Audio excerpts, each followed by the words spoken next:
imate puno posla s tim. Koliko vam to zemlje? A gdje ste nabavili to drvo? Mora donesla. Aha, donesi to. Obnovi bolnicu već. Obnovi. Da ne mogu se odlučiti pojavila se uopće. I velite surfinije? Da, surfinije se to. To ne sam prišla kad bi cveti bili. To trebalo za veliko mešu šprije slikati.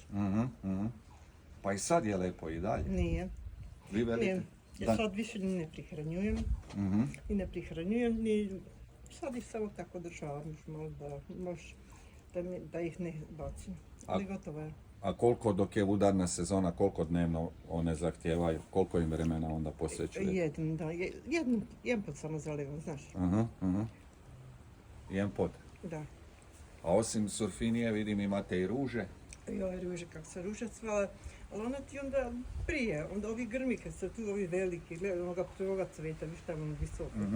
To su bile crvene, bele, to ogromni su ovakvi cveti, dok on bi pun cveta, to je milijuna, znaš. Ali ti cveti ne vreš odjem podslikati, kad ono ima etape i faze cvetanja, znaš. Pa da, pri vam krene u petom, da krene negdje u 5. mjesecu. Ali znaš kaj, sad bom skinula kabutice i onda sad je mačahice. Još ove godine. I onda mačahice su, dok one zidu, onda ide drugo.